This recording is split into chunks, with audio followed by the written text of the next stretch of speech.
Hey, what's up, family? It's Rich Young Lord here, and welcome to the book club for real estate investors. Now, if you know me, you know I'm all about leveling up, whether it's in business, mindset, or life in general. Today we're diving into a book that has changed not just my approach to life, but also how I run my real estate game. That book is The 4 Agreements by Don Miguel Ruiz. You might be wondering, Rich, what does a book about self-mastery have to do with flipping houses or negotiating deals? Well, stick with me because I'm about to break down how these timeless principles can take your real estate investing game to the next level. Alright, now let me hit you with the basics first. The 4 Agreements lay down 4 simple yet powerful principles. I'm going to give you a quick summary of each, and then I'll show you how these apply directly to what we do as real estate investors, especially in areas like lead generation, negotiation, and renovations. Alright, let's go.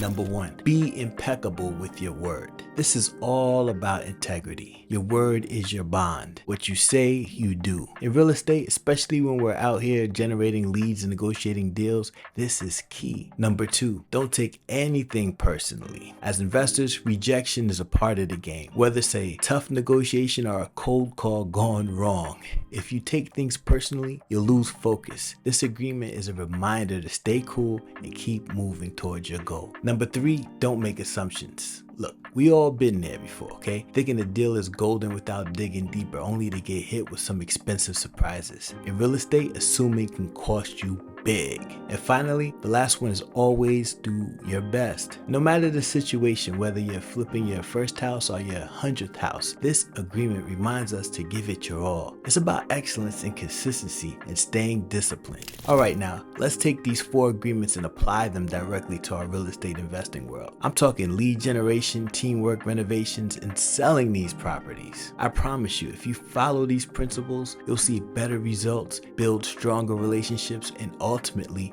make more money. Okay, so let's get into it. First up, be impeccable with your word with sellers. Listen, in real estate, your reputation is everything. When you're negotiating deals, especially with sellers, integrity is the foundation. If you say you're going to make an offer, make that offer. If you promise a quick closing, then close fast. Here's why this matters. See, when you're impeccable with your word, you build trust. And trust, that's how you get not just one deal, but future referrals. See, people talk. And if you're known as someone who sticks to their word, sellers will want to work with you, okay? They'll even recommend you to other people, and that brings in money. Think about it. Would you want to sell your property to someone who's always changing the numbers or delaying timelines? Of course not. So make sure your word is solid and watch how your lead flow increases. Next, let's talk about not making assumptions with these properties, okay? Man, this one is huge. It's easy to see a property and assume, oh, this looks good, it's a steal. But trust me, never assume anything. Instead of making quick judgments, do your due diligence. You gotta dig deep, check for hidden damages, zoning issues, or unexpected costs. That property might look like a gold mine on the surface, but without thorough research, it could turn into a money pit. Look, I've been there. Early in my career, I see a house that seemed like a quick flip, only to find out later that the foundation was shot and the zoning wouldn't allow certain improvements. I had to hire a home inspector after that. It saves me money and headache. I always verify everything before I move forward with a deal. Alright, this one right here, don't take it personally. This is for my hustlers out there, for my cold callers, for my door knockers. See, look, I get it. Those rejection calls or doors being slammed in your face can feel brutal. But here's the deal. You can't let it mess with your head. Remember, when someone cusses you out or hangs up, it's not about you. It's about them and where they are mentally. Maybe they're going through something. Maybe they don't know how to handle being in a pre-foreclosure situation. Either way, you gotta shake it off and keep it moving. Don't take it personally. It's just part of the grind. And when that happens, because it will happen, just remember that. Don't take anything personal. See, the minute you internalize that negativity, it throws you off your game. So next time you get a rude response, just laugh it off and dial the next number. Every no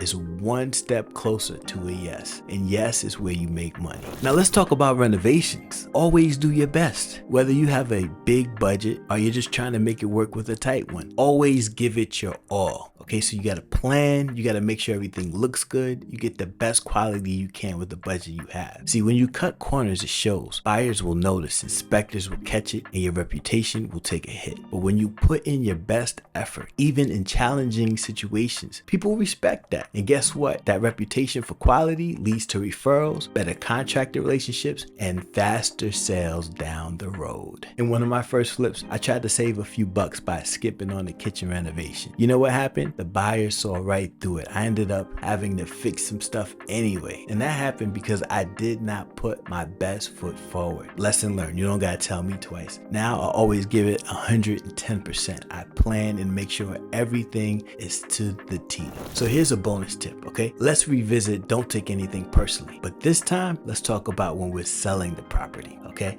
When you're in negotiation, okay, a buyer might try and lowball you or critique your renovations. Maybe they say, I don't think this house is worth what you're asking. Now, instead of getting defensive, remember, it's just part of the process. Don't take it personally. Stay focused on getting the deal done and understand that negotiations are a dance. And sometimes buyers throw out low numbers just to see how you'll react. So keep it professional. Stay calm and stick to the facts. At the end of the day, it's business, not personal. You've done the work. You know the value of the property. So negotiate with confidence. And it's a numbers game. If they're not going to buy it, somebody else will. So there you have it, the 4 agreements, how they apply to your real estate business. These principles aren't just about living a better life. They can help you make better deals, build stronger relationships, and grow your empire. So I challenge you. Start applying these agreements to your daily grind and watch how your real estate investing transforms. Trust me, it's a game changer.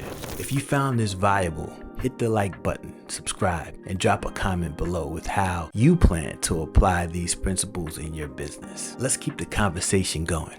All right, and I'll see you guys in the next episode of the Book Club for Real Estate Investors. Stay focused, stay driven, and always do your best. Peace.